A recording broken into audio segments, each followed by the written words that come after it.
This is the first of 4 presentations for Chapter 8. We're getting into some stuff that's kind of fun and interesting and also important for communicating across cultures.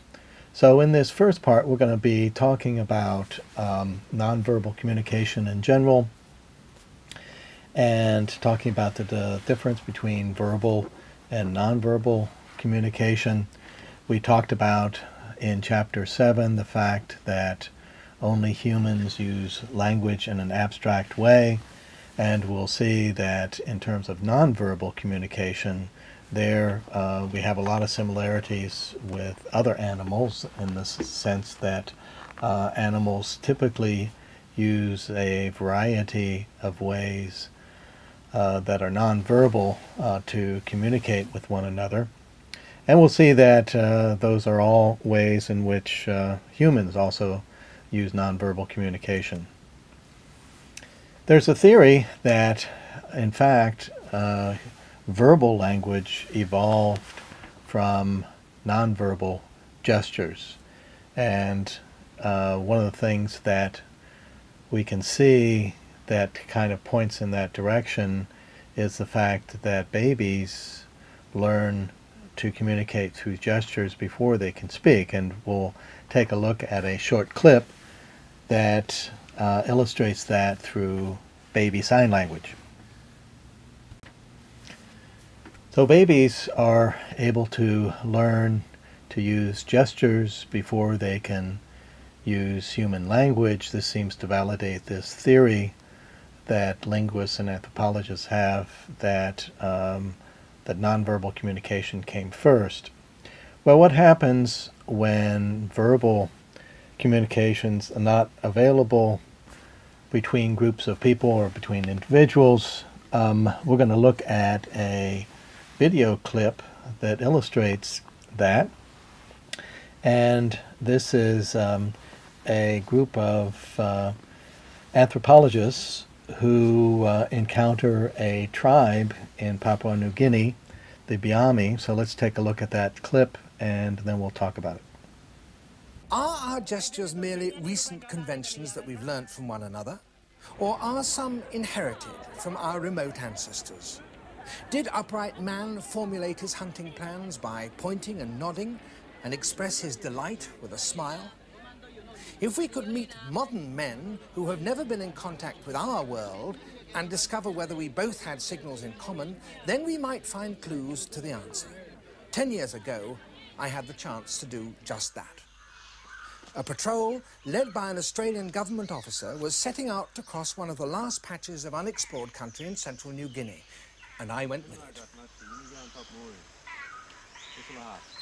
The tribesmen living on the river who came with us said that there were people living in these dense forests, that they saw them only rarely and knew only one word of their language, their name, Biami. But no European had ever seen them. Biami!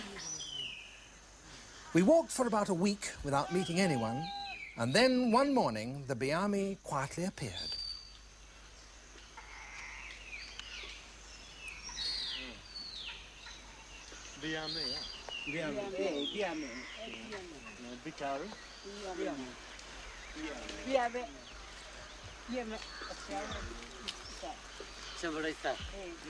With gestures, they seemed to be explaining that we were in the middle of their territory.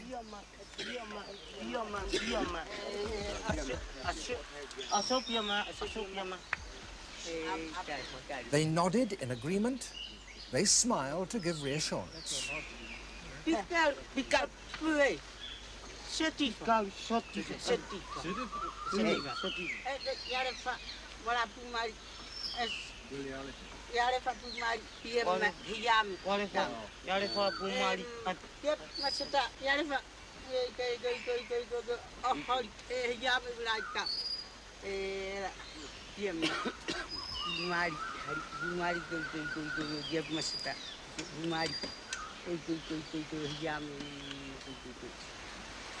married too? Married. Pickaninny too? We wanted them to bring down other members of their group and tried to convey this somewhat complicated message with gestures. M. I think Lalu. Lalu na. Bikaro ikan. Lalu become ikan. Bikaro ikan. Ikan. Kayu ko bikaro ikan. Yala. Lalu. Yala. Iko. Although our two societies were so different and had never come into contact before this moment, it seemed that many of our gestures did have the same meaning. These nods and smiles, frowns and headshakes were surely not mere conventions, but deep in us. It seemed that they used the same name for their rivers as the tribesmen who were with us, and their leader counted them for us. To do that, he used a quite different category of gesture, not a deep-seated one like a nod or a smile, but a conventional one that has been learned. And here our cultural backgrounds divided us. He used the fingers of one hand for numbers up to 5.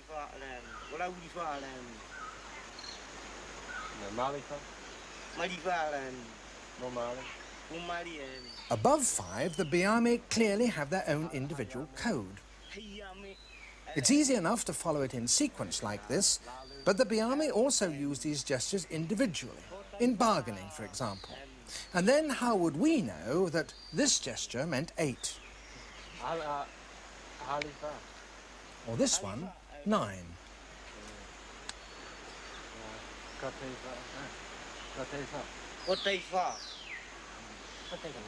But before he got to 11, he used 2 of those facial expressions that were immediately understandable to us both. Bafflement, because we got the name slightly wrong, and amusement at our stupidity.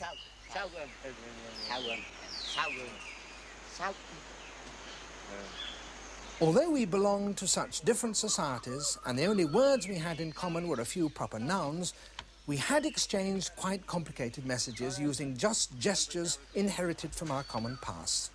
Gestures that may well have been used before even the emergence of our own species by our distant ancestors, upright man. This clip is from a BBC series called Life on Earth that's from 1978. Interestingly, there was a TV special in 2011 on this same tribe, the Biami, called kind of a controversial one, called Eating with Cannibals. By the way, this is on the National Geographic Network, which is not to be confused with the seriousness of the National Geographic magazine, which is of a much higher caliber. But it's interesting in this clip that there's no common language there, but that a lot of communication took place through gestures, through nonverbal means, even able to communicate this request that they bring, that the members of the tribe bring other members of the tribe to meet the team. It was interesting. A lot of the gestures were the same and could be interpreted easily between the groups, but there were some differences, notably how the Biami count.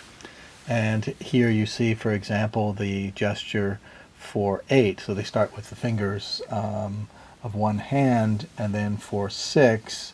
With the other hand, they put a finger on the wrist, and then for 7, they move halfway up between the wrist and the elbow, and then you see here the gesture for 8, an illustration of difference there in the system for counting.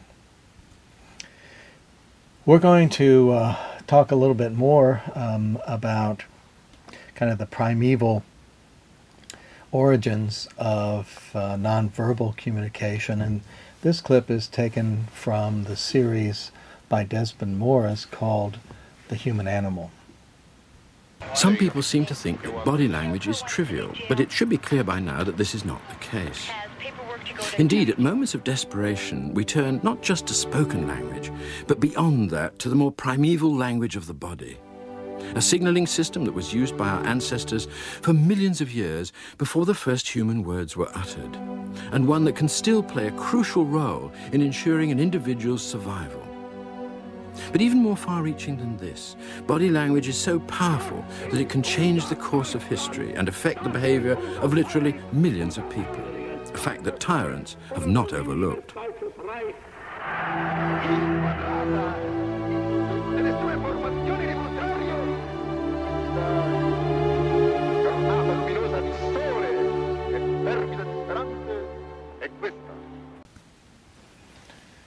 One of the things that we can say about the use of nonverbal communication is that it's frequently used in extreme situations and in contexts where strong emotions are involved.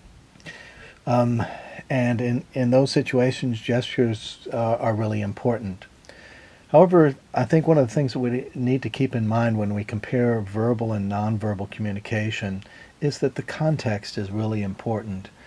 And one of the things that you hear quite frequently, in fact, that you've read in our textbook, is that the nonverbal element in communication is more important than the verbal side. It really depends, and I wouldn't take at face value these statements that say, for example, that 70% or 80% or even the figure which is often used, 93% of communication is nonverbal. It really depends on the context, on the situation. It's something we're going to come back to. When we compare verbal and nonverbal communication, one of the things that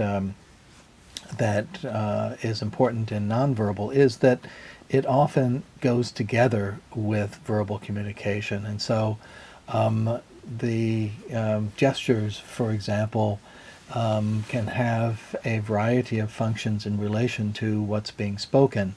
So they might complement that or accentuate what's being said. So if you pound on the table, you're making a point. You might substitute a nonverbal message. For example, somebody asks you a yes/no question, you just nod your head or shake your head. It can be also used to repeat something that someone else said. There again, by, for example, shaking your head to indicate something that to repeat the verbal message that you've already declined the invitation, something like that. Or a nonverbal sign can contradict what has been said. I think we have all experienced that. If someone asks what's wrong, and you say nothing, when it's very evident by your posture, by your facial expression, that that's not the case, the body language is really contradicting the verbal message. And when that happens, what typically occurs is that one assumes that the genuine message is being provided by what's being expressed non-verbally. And so that's usually what's accepted to be the real message, the genuine message. One of the other things that nonverbals do is that they tend to regulate, manage conversation. So, for example, when you nod your head, when you're talking with somebody, you're indicating, yes, okay, I understand, keep going, and so forth. On the other hand, if you yawn in that conversation, that sends a particular message as well. So some of the key questions we're going to be looking at in talking about nonverbal communication is, how do people learn to use different gestures and body language? We talked about that in terms of human language, of speech. And we talked about the fact that language, linguists say, is acquired, not learned. So we'll talk about that also in relation to nonverbal communication. And we'll talk a little bit more about verbal and nonverbal and how that relationship works. Does all nonverbal behavior communicate something? Well, most of the time it does, but maybe sometimes it doesn't. Does it help us to communicate interculturally? And one of the key questions there is, are all cultures the same in terms of nonverbal communication? In which case, well, no, it's irrelevant. So we'll look at that issue quite a bit. is there a way to do with nonverbal communication what we're able to do with language, namely study it in a systematic way? So with language we have the science of linguistics. Is there something comparable for nonverbal communication? Well, here are some key differences. Verbal language is symbol-based. We saw that in Chapter 7. It's when you have a word to designate an object. So the word cat, for example, there's no reason that cat should be C-A-T in English, or chat in French, or Katze in German. Those are all just arbitrary selected. And we learn what that word means by learning language. And we can talk about language with a set of rules, how language works. Well, nonverbal is quite different. It's not really based on symbols. Sometimes it is, but more often we say it's signal-based, that it's that the gesture is a natural part of what it represents. It's not always the case, but it's often the case. And sometimes a lot of these gestures, a lot of body language, a lot of facial expressions, they're not learned, they're natural.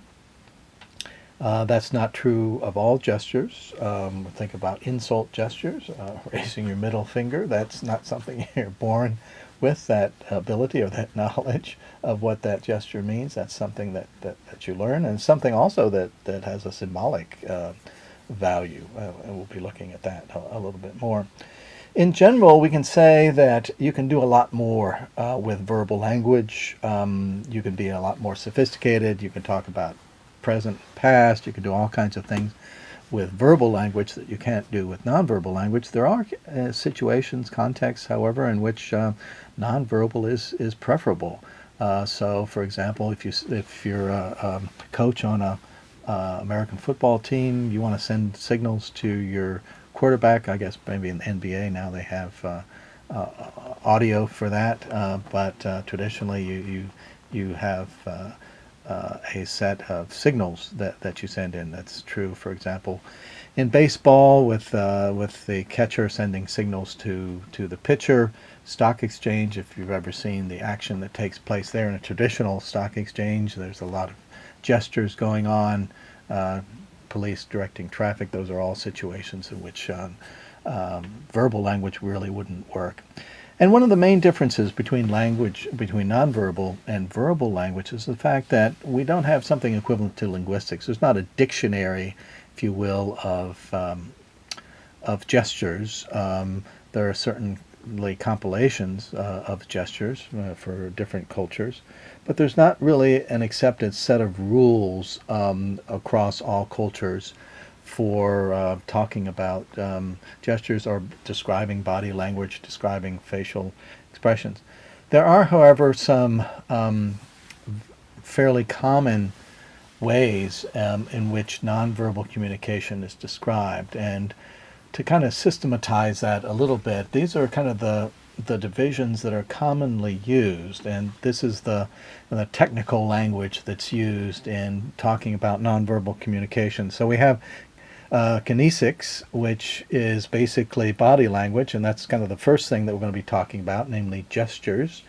And we're going to be talking about gestures that have a meaning on their own, which are called emblems, and gestures that don't have a meaning by themselves, that are used in conjunction with verbal communication, and those are called illustrators. We're going to then talk about paralanguage, which is basically things like tone of voice, intonation. Chronemics is time. We'll talk about that. We've already talked about time in the previous chapter, the M time and P time, but we're going to be talking about that more in relation to nonverbal communication. Space, proxemics, that's an important aspect of nonverbal communication. How, for example, how close you are to a person, or how if you back away from a person in conversation, those all send messages. Touch, obviously, haptics is the term that's used there, is important. and something we'll be looking at. And finally, olfactics, which refers to smell. So we talked earlier at the beginning about the fact that animals communicate non-verbally. Well, smell is really important there, but it's important as well in human communication. So we're going to, in the next presentation, we're going to start with kinesics. We're going to be talking about emblems and illustrators and looking at examples of those.